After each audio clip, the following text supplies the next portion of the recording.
Good morning to all of you. Today we will talk about the interstitial compound. आज हम लोग बात करेंगे कि इंटरस्टिशियल कंपाउंड क्या है। ठीक है, तो यहाँ पे आप लोग देख रहे हैं, हमने लिखा है कुछ एग्जांपल में टाइटेनियम कार्बाइड और मैग्नीज नाइट्राइड, ये सब क्या है, इंटरस्टिशियल कंपाउंड है। तो इंटरस्टिशियल कंपाउंड को जानने से पहले हम लोग जानेंगे क्रिस्टल लैटिस क्या होता है। तो जो भी कोई भी एलिमेंट होगा, ठीक है, कोई भी एलिमेंट होगा या कोई भी सबस्टेंस होगा, उसमें जो अरेंजमेंट होता है एटम या मालिक्यूल का, उसको क्या बोलते हैं, क्रिस्टल लैटिस। जैसे यहाँ पे देखिए, ये मान लीजिए कोई आपका मेटल आयन है या ओनली मेटल है, और यहाँ पे देख रहे हैं अरेंजमेंट है। यहाँ पे देखिए खाली स्थान है कि नहीं है, इसको बोलते हैं वाइड्स। क्या बोलते हैं, वाइड्स बोलते हैं इस रिक्त स्थान को। ठीक है, जब इस रिक्त स्थान में, इस खाली स्थान में, इस वाइड्स में कोई छोटे एटम, कोई छोटे एटम जैसे लाइक एज कार्बन हो गया, हाइड्रोजन हो गया एंड नाइट्रोजन।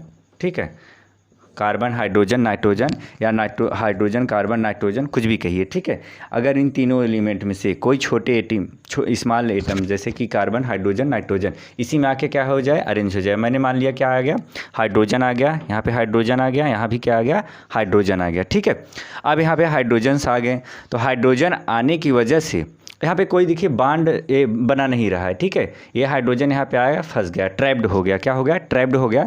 यहाँ पे कोई बांड नहीं बना रहा है, इसलिए जो इसकी जो इलेक्ट्रॉन इसमें था, ये पहले जो आपके ट्रांजिशन एलिमेंट हैं या कह दें डी ब्लॉक के एलिमेंट हैं, इनका जो इलेक्ट्रॉन फ्री था वो फ्री ही है, उसमें कोई दिक्कत नहीं हुआ है, क्योंकि ये हाइड्रोजन यहाँ पे कोई बांड बना नहीं रहा है, सिर्फ इसमें फंस गया, ट्रैप्ड हो गया। ठीक है, तो इंटरस्टिशियल कंपाउंड को देखो डिफाइन कैसे करेंगे हम लोग। डिफाइन ऐसे करेंगे कि those compounds which are formed when small atom like as carbon hydrogen nitrogen. कौन कौन से small atom, carbon hydrogen and nitrogen, or nitrogen भी बोल सकते हैं, or trapped inside the crystal lattice. ये क्या है, यही है क्रिस्टल लैटिस आपका। ठीक है, the crystal lattice of metal are called as interstitial compound,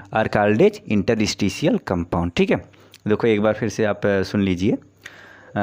Those compounds which are formed when small atoms like as carbon, hydrogen or nitrogen are trapped inside the crystal lattice of metal are called as interstitial compound। बहुत simple सी बात है कि ये बता रहा ज़रा ऐसा compound जिसमें क्या हो, छोटे एटम जैसे कि कार्बन हाइड्रोजन नाइट्रोजन हो गया, वो उसमें क्या होगा, ट्रैप्ड हो जाए। जो क्रिस्टल लैटिस होता है मेटल का, यही क्रिस्टल लैटिस मेटल का, इसी में क्या हो जाए, ट्रैप्ड हो जाए, फंस जाए उसी में।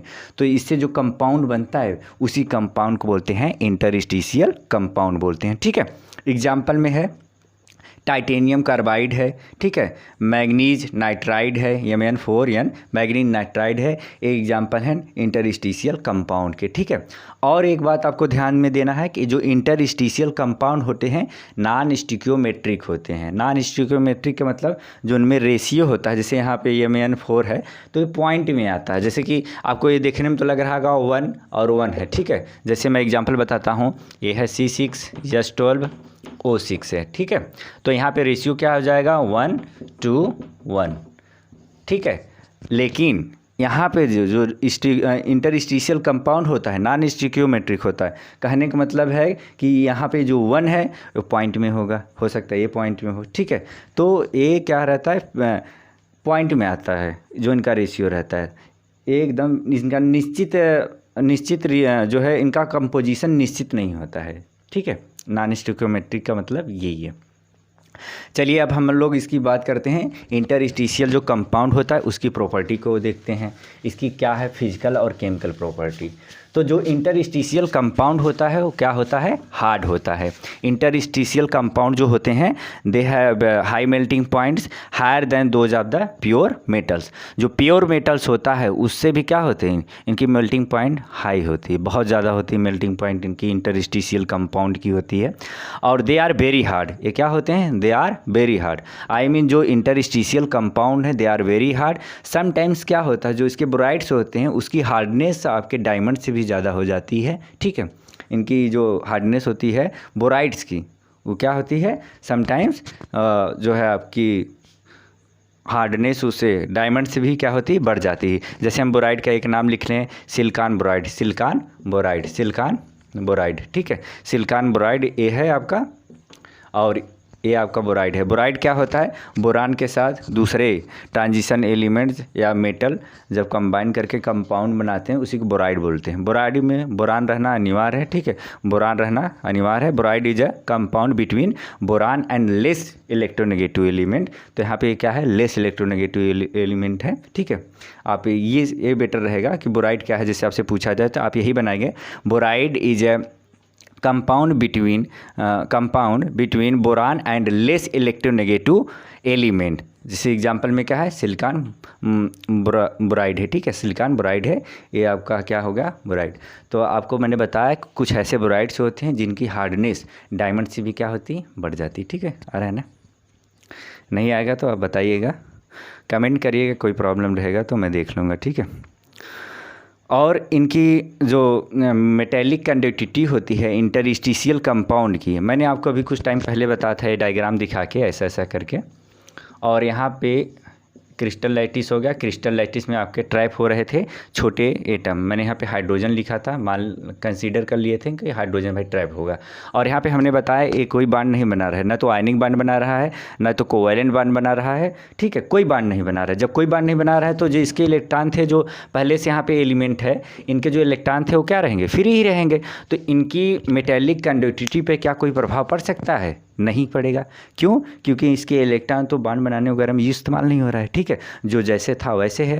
तो that's why we can say that they retain metallic conductivity, they retain metallic conductivity, मतलब वो अपने मेटेलिक कंडक्टिविटी को बरकरार रखते हैं, बनाए रखते हैं, उसमें कोई परिवर्तन नहीं होता है। अगर आपसे पूछा जाए कि मेटेलिक कंडक्टिविटी जो इंटरस्टिशियल कंपाउंड हैं उनकी चेंज नहीं होती, बरकरार रहती है, रिटेन रहती है, बनाए रखते हैं, ऐसा क्यों होता है, तो you have to reply me that sir यहाँ पे जो हाइड्रोजन या जो भी छोटे एटम हैं वो ट्रैप्ड हो रहे हैं, फंस रहे हैं, कोई बांड वगैरह नहीं बना रहा है। यहाँ पे वाइट्स है, वाइट्स में क्या जा रहे हैं, वही फंस जा रहे हैं, ठीक है, ट्रैप्ड हो जा रहे हैं, कोई बांड नहीं बना रहा है। इसलिए क्या है आपका ये जो इसकी मेटेलिक कंडक्टिविटी है उसको बनाए रखते हैं, उसमें कोई परिवर्तन या चेंजेस नहीं होता है। अगला है दे आर केमिकली इनर्ट, जो इंटरस्टिशियल कंपाउंड होते हैं क्या रहते हैं, केमिकली इनर्ट होते हैं। कहने का मतलब है एक कोई भी केमिकल रिएक्शन वगैरह में भाग नहीं लेते। इनर्ट का मतलब ये होता है इनएक्टिव, ठीक है, फॉर द केमिकल रिएक्शन। ये हो गया इसकी केमिकल प्रॉपर्टी और बाकी सब थे फिजिकल प्रॉपर्टी। अब देखिए एलॉय के बारे में हम लोग पढ़ते हैं। अगला हेडिंग है एलॉय। एलॉय मिश्र धातु उसको हिंदी में बोलते हैं। उसमें क्या रहता है, मेटल, दो या दो से ज़्यादा मेटल मिला के मिक्सचर उसका रहता है, जैसे सॉलिड सोल्यूशन भी उसको बोलते हैं, उसी को एलॉय बोलते हैं, ठीक है, एलॉय। आपको पढ़ना है आपके सिलेबस में कि फर्स्ट रो के जो ट्रांजिशन एलिमेंट हैं कौन कौन सा एलॉय या एलॉय बनाते हैं, क्यों बनाते हैं एलॉय, ये आपको जानना ज़रूरी है। एलॉय क्यों बनता है आखिर में, ये जानना ज़रूरी है। तो उसको जानने से पहले हम लोग जानेंगे एलॉय क्या होता है।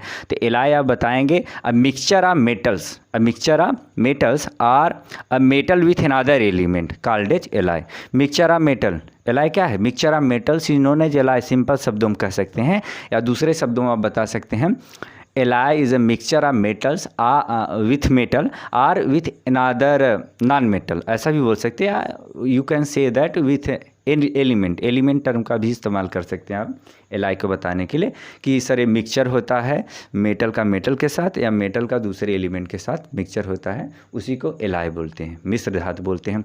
जैसे कि अभी ज्वेलरी लोग पहनते हैं, ठीक है, तो पहनते उसमें क्या सिल्वर या कॉपर गोल्ड में मिला देते हैं, तो क्या रहता है, एलॉय रहता है, मिश्र धातु रहता है, ठीक है। अब हम लोग बात करते हैं एलॉय का formation first row of transition element में। First row of transition element में तो कंडीशन क्या होनी चाहिए, पहली बात तो कंडीशन आपको ये जानना जरूरी है कि इंपॉर्टेंट बात की जो फर्स्ट रो के ट्रांजिशन एलिमेंट हैं उनकी जो आयनिक रेडियस या आप कह सकते हैं एटॉमिक रेडियस होती है वो सिमिलर होती है। सिमिलर, सेम नहीं बोल रहा हूँ, सिमिलर बोल रहा हूँ, शब्द पे ध्यान देना। सेम का मतलब हो जाएगा जैसे 12 है तो सबका 12-12, ठीक है। सिमिलर का मतलब लगभग वैसे होगा, थोड़ा बहुत अंतर रहेगा लेकिन जनरली वैसे रहेगा। तो फर्स्ट रो ट्रांजिशन एलिमेंट के जो एटम है उनके एटॉमिक रेडियाई सिमिलर होने के कारण they have ability to form alloy. ये लोग आपस में क्या बनाते हैं, एलॉय बनाने की क्षमता रखते हैं, मिश्र धातु बनाने की क्षमता रखते हैं। और एक कंडीशन है एलॉय बनाने में, ठीक है, फर्स्ट ट्रांजिशन एलिमेंट, जो उनके एटॉमिक रेडियस का जो डिफरेंस होगा वो 15% से ज़्यादा नहीं होना चाहिए। 15% से ज़्यादा नहीं होना चाहिए, इसी के रेंज में होना चाहिए। इससे कम रहेगा चलेगा, ज़्यादा नहीं होना चाहिए, नहीं तो एलॉय नहीं बनेगा। अब ये ज़्यादा नहीं होना चाहिए, इसको मतलब समझते हैं। जैसे मान लीजिए कोई आपके पास ए एलिमेंट है, इसकी जो एटॉमिक रेडियस है 100 एंगस्ट्रॉम है। कितना है? 100 एंगस्ट्रॉम। और बी है कोई एलिमेंट है, तो इसकी एटॉमिक रेडियस मैक्सिमम कितना रहनी चाहिए? मैक्सिमम ये रहना चाहिए इससे 15% ज़्यादा। तो 100 का 15 कितना होगा? 15 ही होगा। तो इसका 15% ज़्यादा कितना हो जाएगा? 115 एंगस्ट्रॉम। और इससे कितना कम रहना चाहिए? 15% कम रहना चाहिए। तो 100 का 15% कितना होता है? 15 ही होता है। तो 100 में से 15 घटा देंगे, कितना आएगा? 85।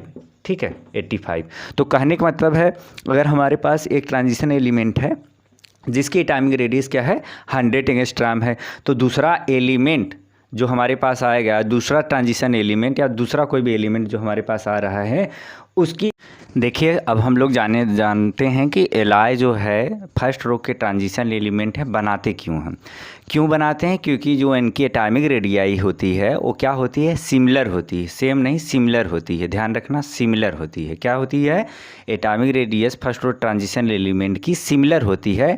That's why they have ability to form alloy.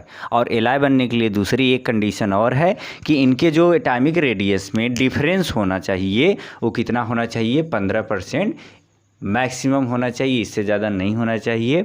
इससे ज़्यादा होगा तो एलॉय का फॉर्मेशन नहीं हो पाएगा। ठीक है, 15% से ज़्यादा नहीं होना चाहिए, 15% से कम रहेगा चलेगा। जैसे एग्जांपल में मान लेते हैं कोई ए एलिमेंट है, ठीक है, ए एलिमेंट है, इसका एटॉमिक रेडियस कितना है? 100। कितना है? 100 एंगस्ट्रॉम है। और कोई आपके पास बी दूसरा एलिमेंट है और इसका कितना होना चाहिए? कम से कम, ज़्यादा से ज़्यादा कितना होना चाहिए? तो ज़्यादा से ज़्यादा ये 15% ज़्यादा हो, तो 100 का 15% कितना होगा? 15 होगा। तो 100 में 15 जोड़ देंगे, कितना हो जाएगा? 115 एंगस्ट्रॉम। 115 एंगस्ट्रॉम ये ज़्यादा हो गया। और कम से कम कितना होना चाहिए? 100 का 15% कितना था? 15। और 15 घटा लेंगे, क्या आ जाएगा? 85 एंगस्ट्रॉम। 85 एंगस्ट्रॉम आ जाएगा। ठीक है, 85 एंगस्ट्रॉम आ जाएगा। और यहाँ पे कुछ नाम दिए गए हैं। ब्रॉन्ज, ये जो है कि आपका एक बहुत ही इम्पॉर्टेंट क्या है?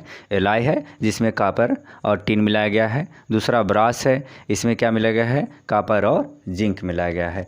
जो एलॉय होते हैं ये क्या होते हैं? हार्ड होते हैं। इनकी मेल्टिंग पॉइंट बहुत ज़्यादा होती है, ये बहुत कठोर होते हैं। ठीक है, हार्ड होते हैं। और एक बात और ध्यान में रखना है कि जो एलॉय बनने का कंडीशन है वो क्या है? इनके जो एटॉमिक रेडियस का डिफरेंस होना चाहिए, जो भी हम ले रहे हैं एलिमेंट को मिलाने के लिए, एलॉय बनाने के लिए, ठीक है, वो कितना रहना चाहिए? 15%। इससे ज़्यादा नहीं रहना चाहिए। कम रहेगा चलेगा, ठीक है, कम रहेगा चलेगा, और ज़्यादा रहेगा तो नहीं चल पाएगा। ठीक है, इससे ज़्यादा डिफरेंस नहीं रहना चाहिए।